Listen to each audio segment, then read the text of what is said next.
The Survivor specialists Phil, John, and McKenna are back, and today we have another defining episode for you. We are going to be discussing Dee's defining episode from Survivor 45.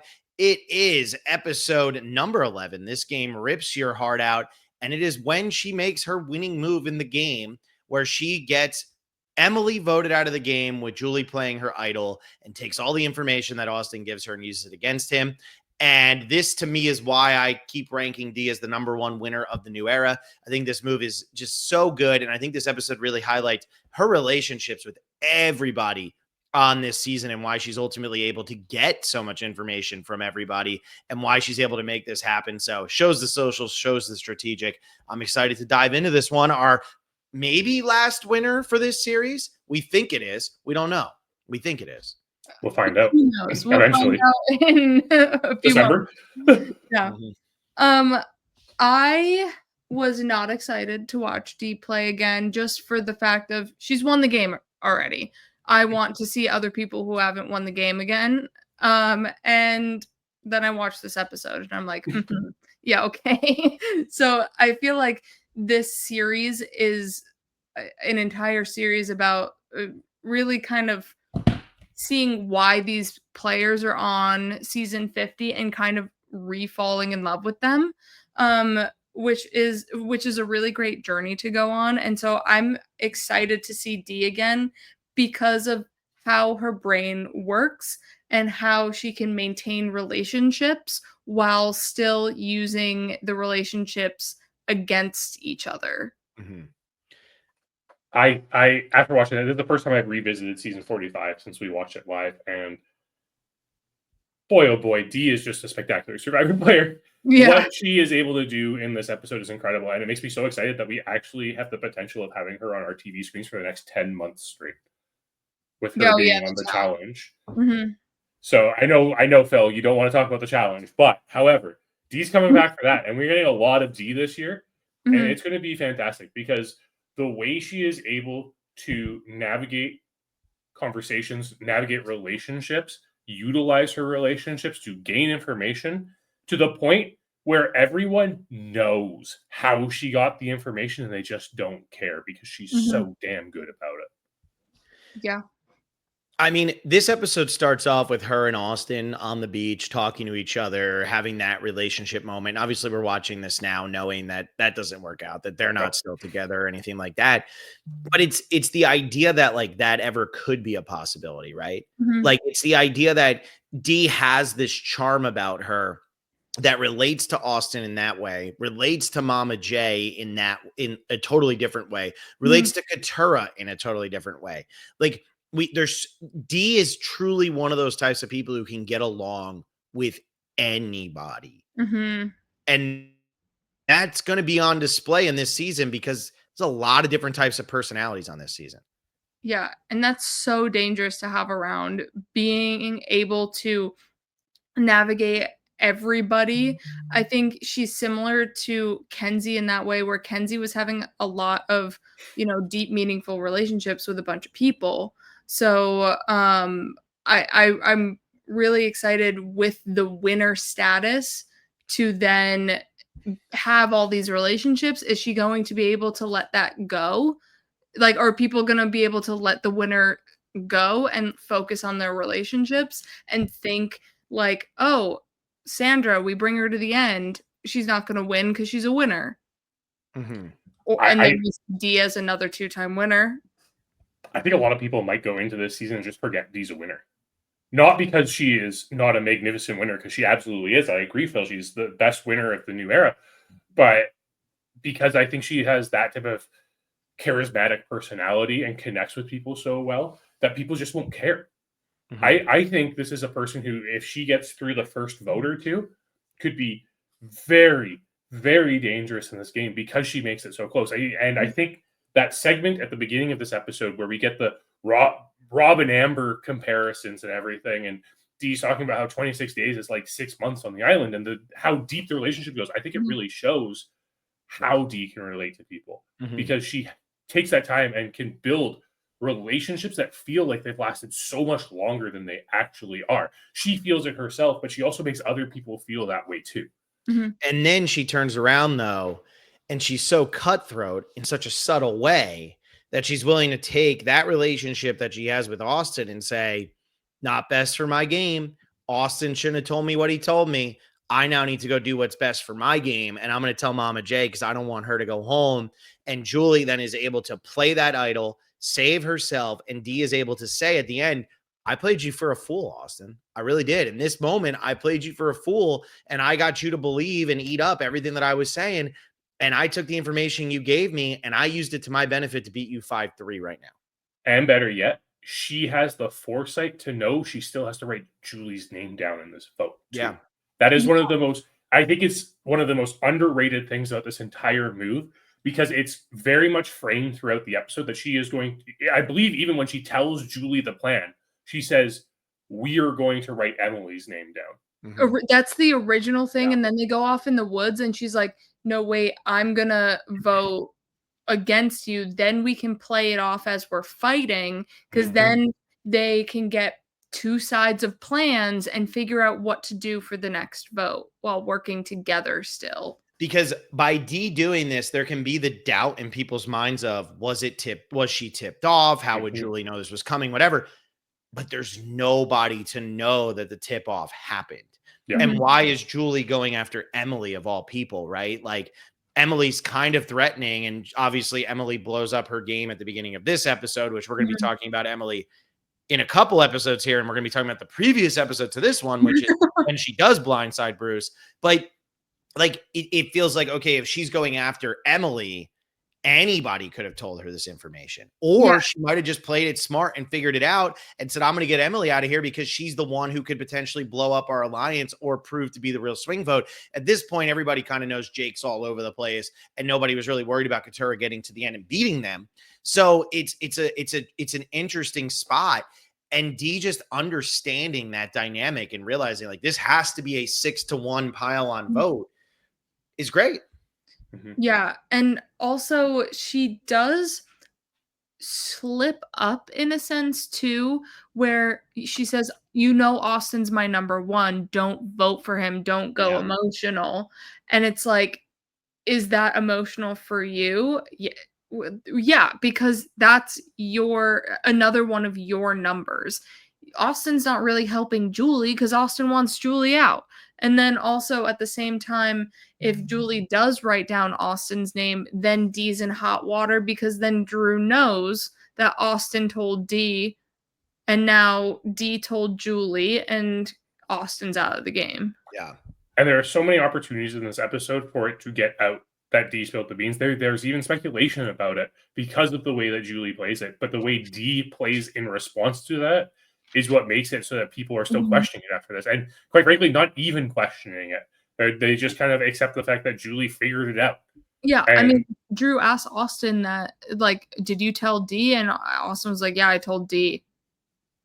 And they're like, well, crap. Like, that's not great. But then with the vote, it kind of still masks it.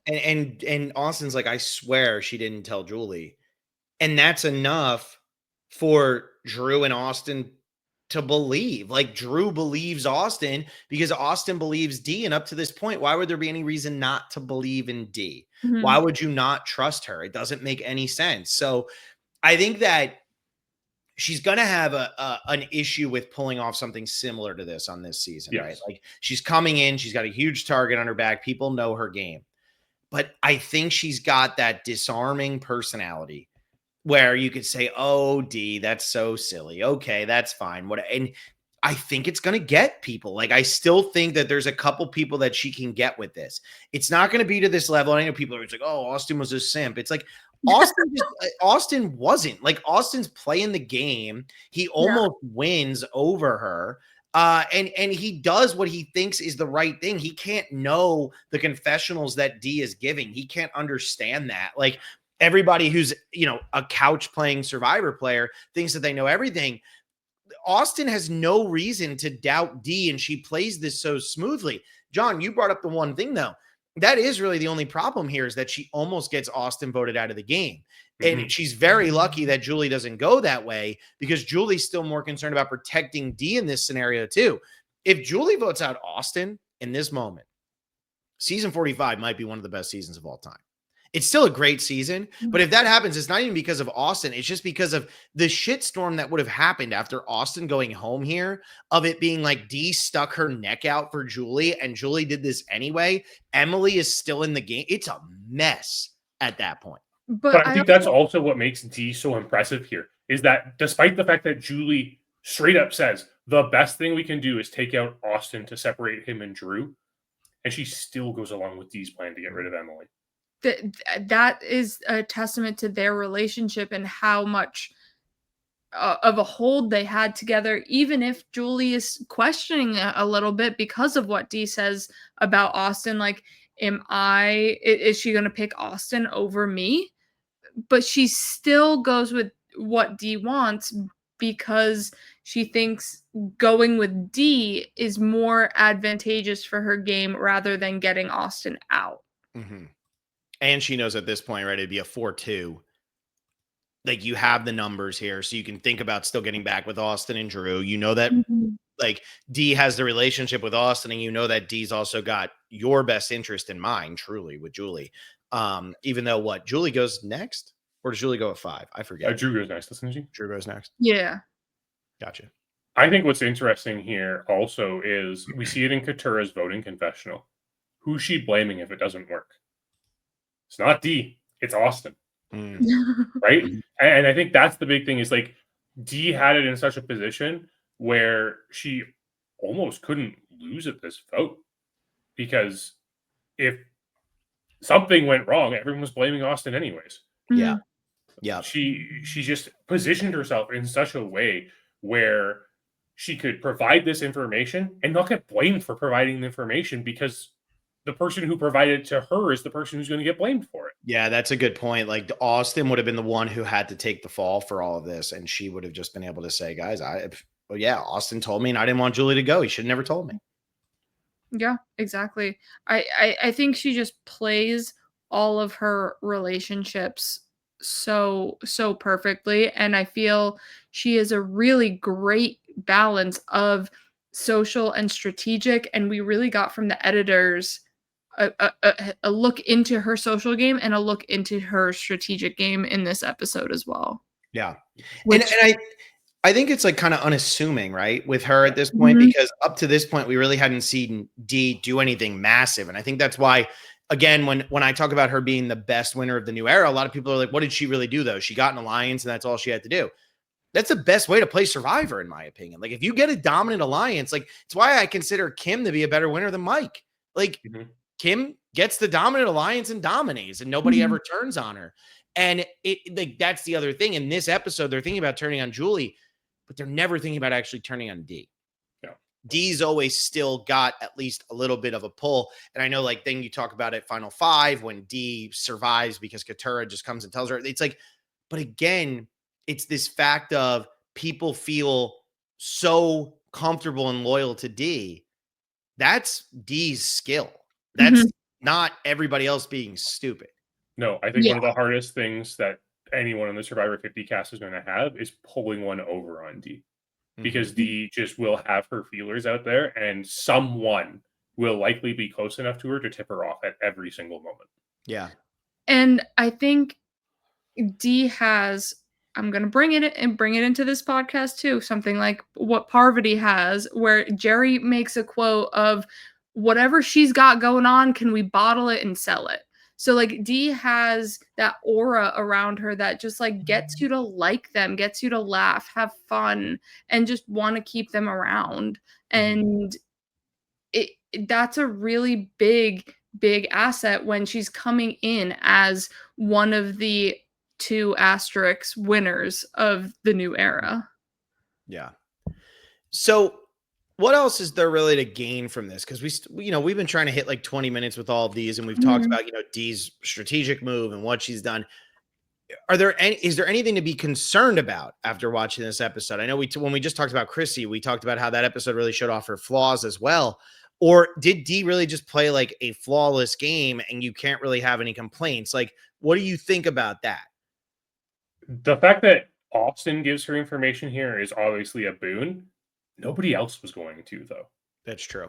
Right? Like, they weren't Drew and Katura and Jake and Emily were intending to keep her out of this vote. Mhm. So the fact that she had built that relationship with Austin is the only reason they were getting to a point where there was a point where she could even make this move in the first place. So it does kind of fall into that same Chrissy camp that we were talking about, where if she isn't building up the right relationships, it could come to bite her. But would she feel the tension? Would she know the cues around camp? Because she already knew what was going on basically with the idol. Would she be able to suss something out at camp that this isn't the right plan? This isn't the full plan. There's more going on here. I don't know. I'm looking at my notes right here because I wrote down like some stuff for her. I don't know if she would have, but I do think it's interesting that when Emily comes back from the journey and tells the truth, Dee is the one Yeah. who says, I don't buy I that. don't buy it. Yeah. So maybe she was a little bit more paranoid about certain things that were going on. And maybe she would have been able to suss out that something didn't feel right. But we won't ultimately know until we get to watch season 50 because Austin does just straight up tell her. I think it's a good point, though, John. Nobody else seemed like they were going to. But also, maybe it's because Austin told her so early, we don't need to find out if anybody else is going to. Because remember, it doesn't seem like anybody's going to tell her anything either at Final Five. And then they ultimately Katura does. And that changes everything. So, I don't know. Yeah, and again, Dee's in a very interesting position going into 50, where we get to see her play a different game beforehand. We get to see her play the challenge, and that I think is going to be even. I wouldn't say it would like define her the way this does, because I think this does define her from a social standpoint, strategic standpoint. Heck, we even get a close up on her toes. I don't know if you guys noticed that in this episode, but there's a close up on her toes in this episode too. But we're going to be that was able also one of the episodes we were totally considering for Dee is the toes. Sure was. Yeah. But we get to see her play a game as a winner already, which is not something we get the opportunity to do with Survivor players all that often.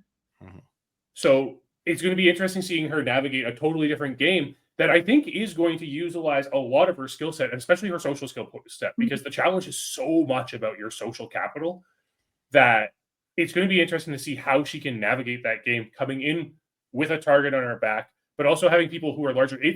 Honestly, it's probably the closest you can get to a Survivor 50-esque cast without playing Survivor 50.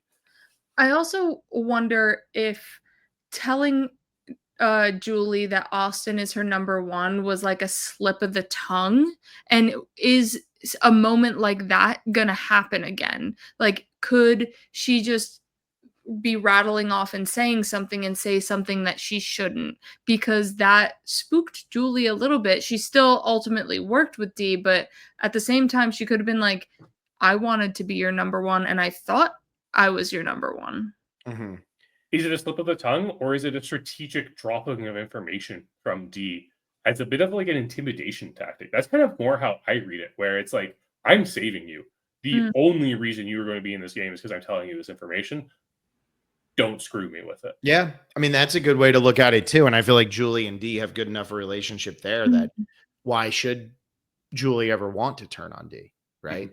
I just want to bring up this one last thing. Like, obviously in this episode, we don't see Dee win immunity or win the reward.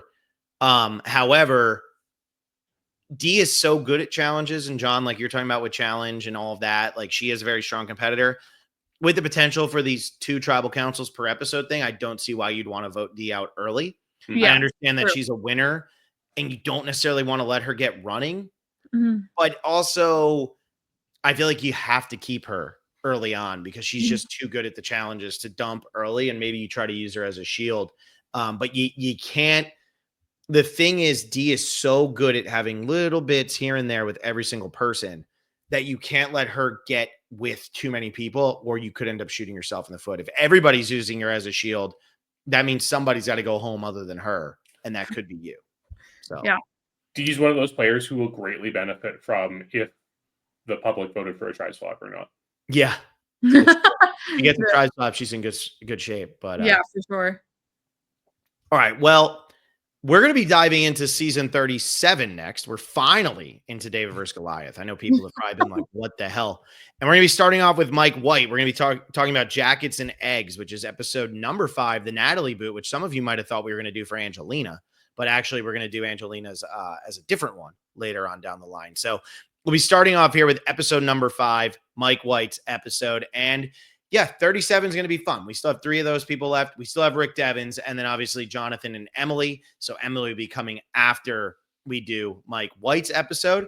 So like this video, subscribe to the channel. If you enjoy Dee, let me know what you think of her game in this episode, and if you think that she actually has potential to win this season, or if she's just going to be kind of somebody that's used as a shield. Because I'm like, after we just talked this through, I'm like, okay, if you like Dee's game and she plays the same game, you probably think she's going to win. But if you don't like Dee's game, then you're probably thinking, crap, she can't just play the same game because then she could go really far, and that's going to be annoying. I don't want to watch that game. So let us know what you think about Dee in the comments here, and let us know if you actually think that like she has legs on this season and can actually play a game similar to the one that she just won with. So that's all I got. McKenna, you look like you want to say something. No, it's fine. I mean, she might not have legs on the game, but she could have toes. She could have toes. There you go. So, that was for you, McKenna. All right. I'll be here. Thank you all so much for listening. Hope you enjoyed this episode, and we'll see you with Mike White next time.